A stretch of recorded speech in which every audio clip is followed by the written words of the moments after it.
Pwede na rin mag-vlog.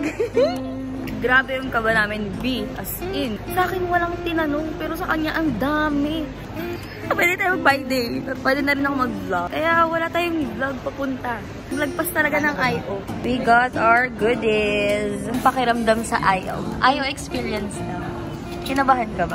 Sa work lang naman yun. Tumatagak-tak ang wala nang makakainan dito sa airport ang gantong oras. Sa 12 na, sarado na. So, waiting game na kami. Ano ba? Alam mo, pinapanood ko yung mga vlog natin. Puro ako lang nagsasalita. Magsalita ka naman kasi. Ano sabihin? Hi! Gaantay po. Sino? Parang Mongol ito po. Gaantay po. Alis ka wala. Dahil mga aeroplano dyan. Dito yan, lilipan. Tagal-tagal pa tayo mag-iintay. Pero, goods lang yun. Kasi, secure naman na tayo sa akin.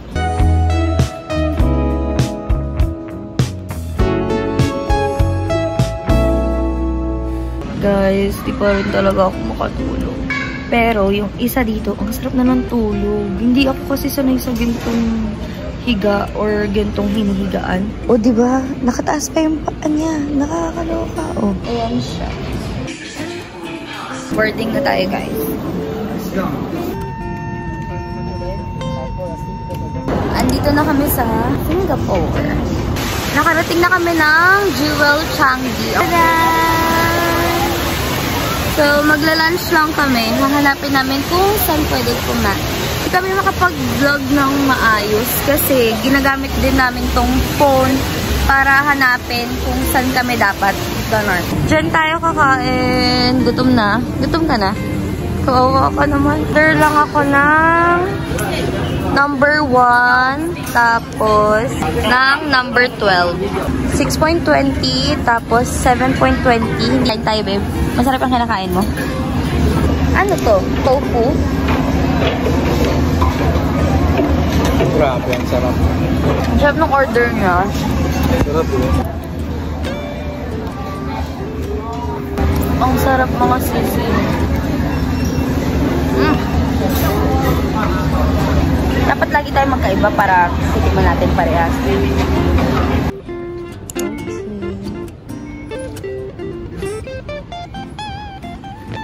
Wow, at angas mo naman dyan. Nerd, sabi sa'yo, go time nerd. Monumento. Next stop, Fifth Avenue. Mag-ingat sa mga magnanakaw. Maulan ngayon, kaya ayan, masyang payong. Ako meron. So, saglit lang kami dito. Makita lang namin. Saan kami kakain? Ano yan? Bili na tayo or mamaya na pag dating na nung Ito mukhang solid to kasi dahil pila rito eh. kasi meron siyang Michelin star. Ha? Ibig sabihin approve yun kay Michelin. Sino ba si Michelin? Ewan ko, baka Michelin. Michelin star. Ano yun sa ano? Sa... Travel something kineme.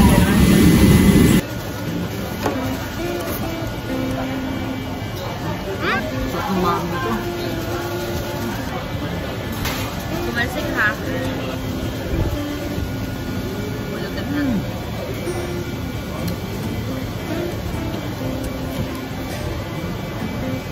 Apa? Sure, always ang prank. On the driveway, wake me up and I just can't. Hi guys! So, pupunta kami ng Universal Studio. Bugas lang kami pupuntang Vivo City tapos Vivo City Milk.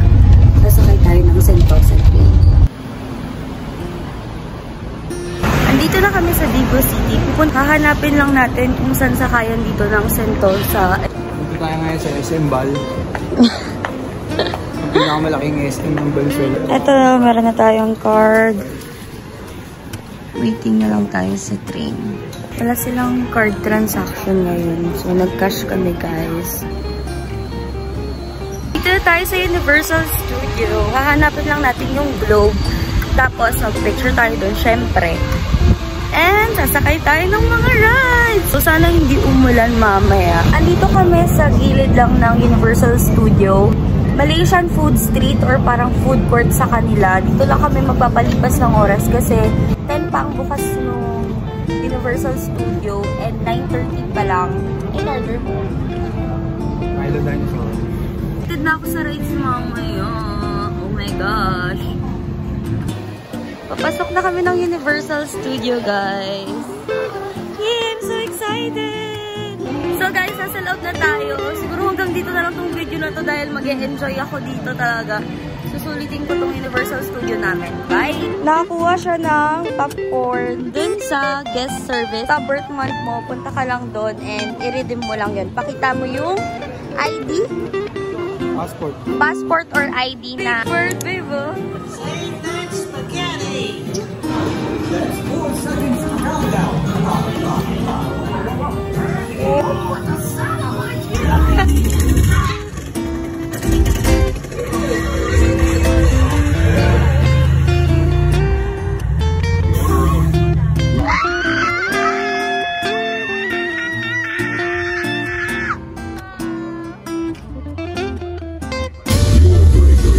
Save the planet. Well done, freedom fighters. Sasakay kami dyan, guys. Ha? Iwan natin lahat ng gamit natin dyan para makasakay tayo dito sa Cyclone. Ito na ang mukha niya. Pagtapos niya ako, ayain dyan. Babe.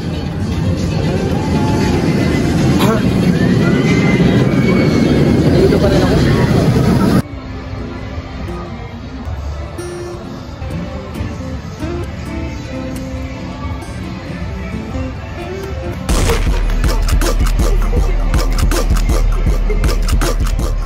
Nakakamayaman yung plastic ng Universal. Bumili lang kami ng ref magnet. And bye-bye na Universal. It was a nice experience. Guys, dapat magkakasino siya. Kaso, meron palang card dapat. Tapos magtatap ka ng $150. Diyan kami magla-lunch. Kami nagkaintindihan ni ate na doble yung chicken wings namin na order. Pero okay lang yun. Gutom naman kami. Kaya feel ko si ate na nag-adjust. Ayan yung order namin. Itong satay, 7.50 with rice na siya. Meron siyang 5 sticks. 6 sticks pala. Meron na siyang 6 sticks. Yung chicken wings doon and chicken wings pa doon. Very good. Per piece is 1.70. Tapos yung namang set is $7. Kain tayo. Ang rice niya parang ano, katulad sa Puto? Oh. Kamay tayo. Ang init.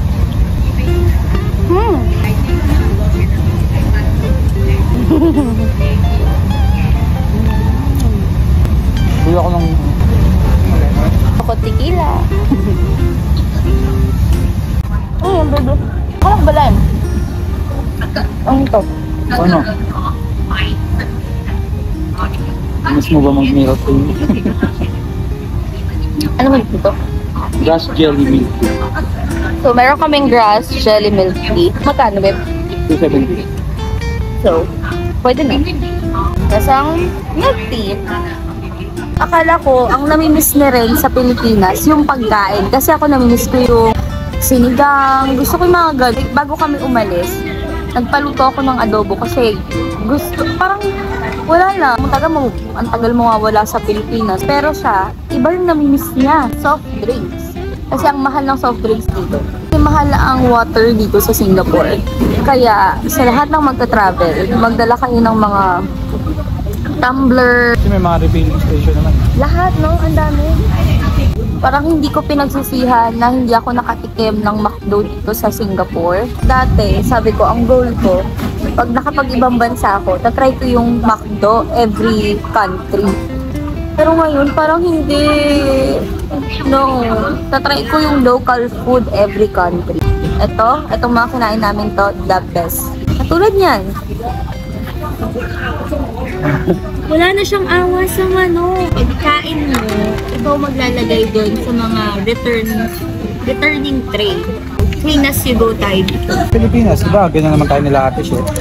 Tayo nila ate siya. Bakit? Lahat ba ng Pilipino? Ganon. Pero hanggang lamesa lang. Oo, Sila, iniwan lang natin sila. dapat ilalagay siya dun, guys. Kasi may penalty pag iniwan mo yung food mo or tray mo dyan. Sa Pilipinas, ganyan talaga ginagawa namin.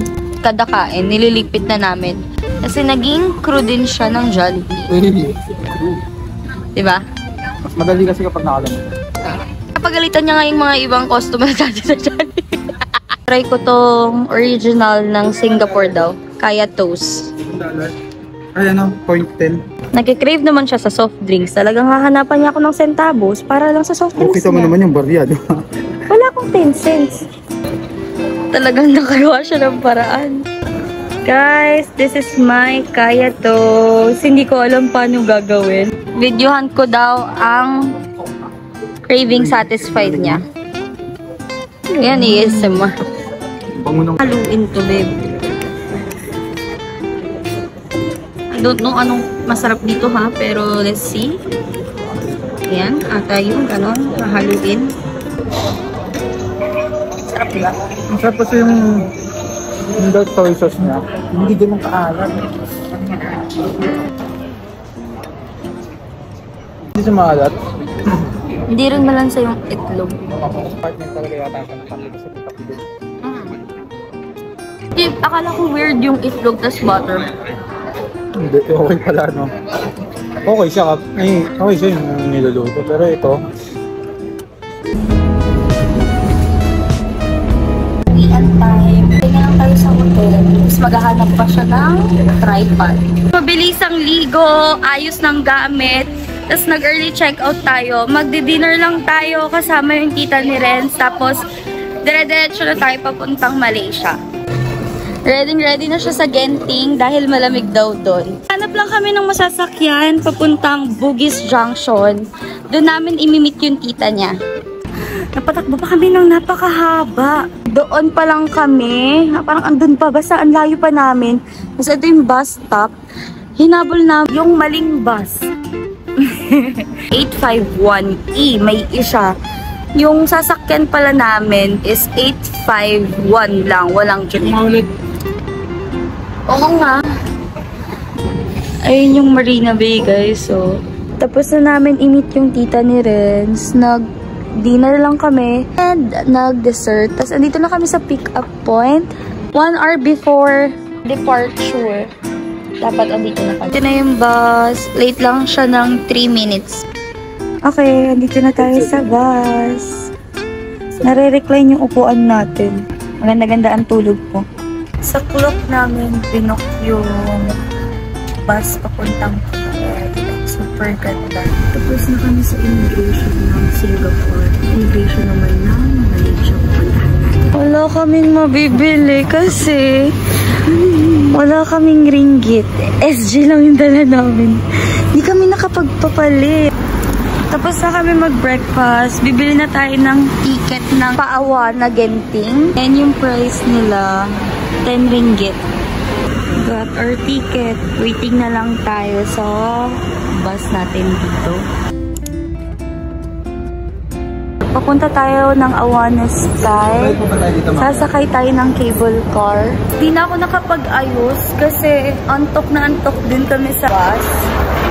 Yung makeup ko pala nandun sa luggage namin. Ayoko naman guluhin na yung luggage para lang sa makeup.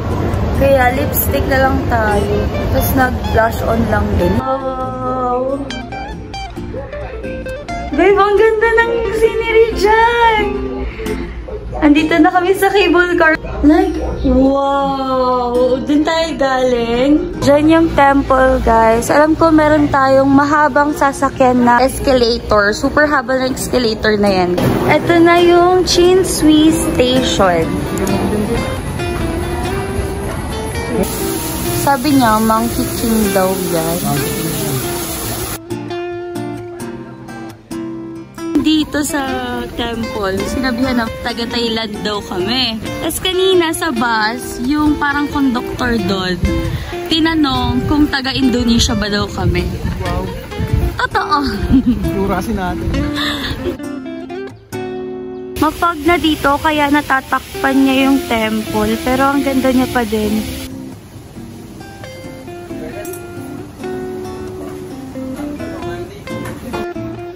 Masarap yung curry fishball. The best. Fan ako ng curry. Grabe. Sarap. Pabalik na tayo ng cable car. Free lang yung binabaan naming temple. Hindi pumasok sa indoor theme park nila, guys. Maghahanap lang kami ng lunch dito.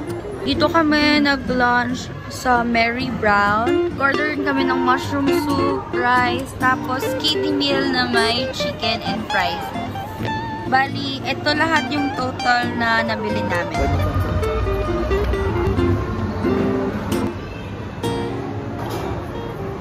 Baba na kami ulit ng outlet. Magtitingin-tingin lang tayo doon. Bibili na rin tayo doon ng ticket pabalik ng KL Central.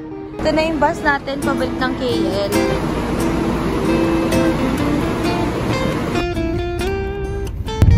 Sa Grab na to, hirap intindihin yung pick-up point ng Grab nila. Hindi ka pwede magpa-pick up na kung saan mo lang gusto. May pick-up point talaga sila. Punta tayo ng hotel. Tapos magpapahinga na tayo. Kakagising lang namin. Nakasettle na kami sa hotel. Hindi na ako nakapag-video, guys. Nakatulog na kami. 10 na dito. Maganda yung hotel. Sa IU Hotel to. And mura lang. Sobrang pagod namin. Pero okay lang kasi matagal pa naman kami dito sa Malaysia. And may time pa kami mag-ikot-ikot. Hapon nung day 3 namin. Pahinga talaga dahil 2 days namin sa Singapore. Straight talaga walang pahinga. Talagang sinulit namin. Tapos diretso pa kami ng Kuala Lumpur.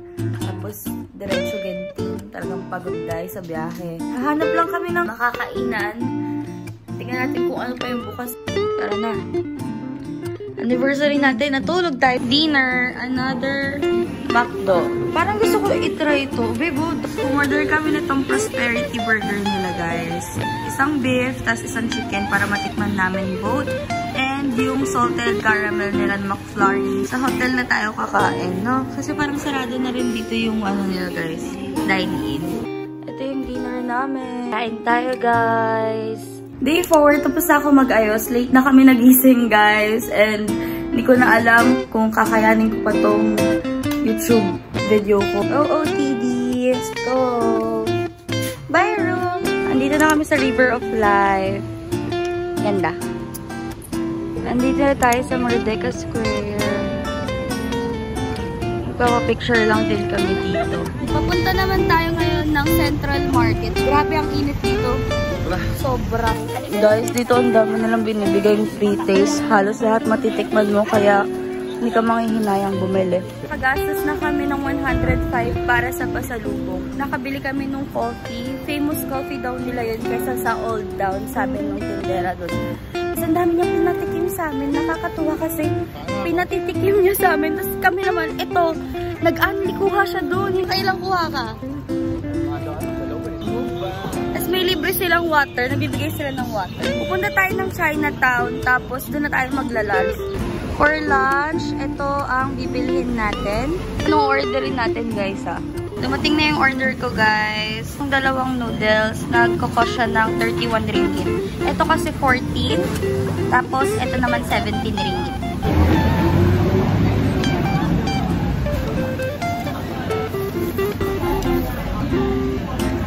Rasa asli. Ang ganito man. Okay. Alam ko to. Ito yung nasa papaitan. Diba? Hindi mo na kailangan timplahan. Hindi ka tulad sa ating may paminta, toyo. Parang kumain ka na tolik. Na may laman loob. Hanggang Malaysia, hanggang Singapore, hinahabol kami ni Tolits, mami. No, babe. Reincarnation ng iba-iba. Ayun na yung Halan Petaling. Chinatown nila yan. Titingin tayo ng chinelas niya. Pasok na tayo. Tingin-tingin tayo ng pwedeng makakain na chicha. Para lang siyang Divisoria, guys. Isang street lang to. Yeah. Nababahuan siya sa durian. Pero tatry namin tong soya bean. Para siyang soy milk, guys. 2.40 ringgit. Hati na lang kami. Parang taho nga lang. Soya sa atin. Soya milk. Hindi mo na kailangan ng arnibal. No? Favorite niya pa naman yung soya milk, guys. Kami nung matchi nila, original lang, 6 ringgit. Ang sarap nung matchi, guys. Nagustuhan niya. Magkasalo, babe. Sarap beef, promise.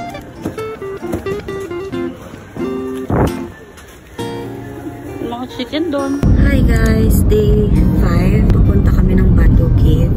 8 o'clock in the morning. Last day na natin to, kaya kailangan natin sulitin. And syempre, di natin pwede makalimutan yung Batu.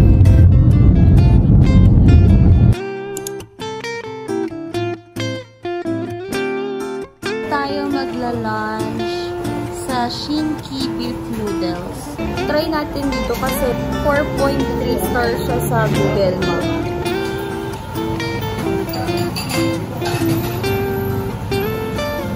Ay, yung binili naman namin ngayon. Tapos, ito yung kanya. Nakahiwala yung noodles. 12 ringgit yan parehas. Bumili lang kami ng water and Coke. 28 ringgit. 0.50.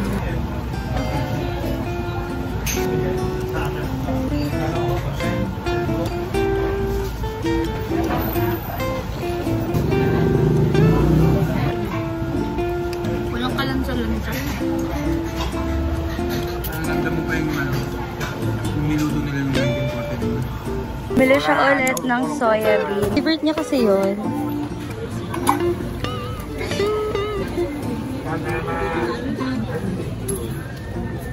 For last hurrah, bibili siya ulit ng matchi. Nasa airport na kami. Ang flight namin is 1:45. Nag-aantay lang kami mag-bag drop. Ito yung binili namin guys sa Petaling Street na luggage. Ang ganda ng color. Nakalagpas na kami ng IO nila. Gate L tayo, number 3. Boarding na kami.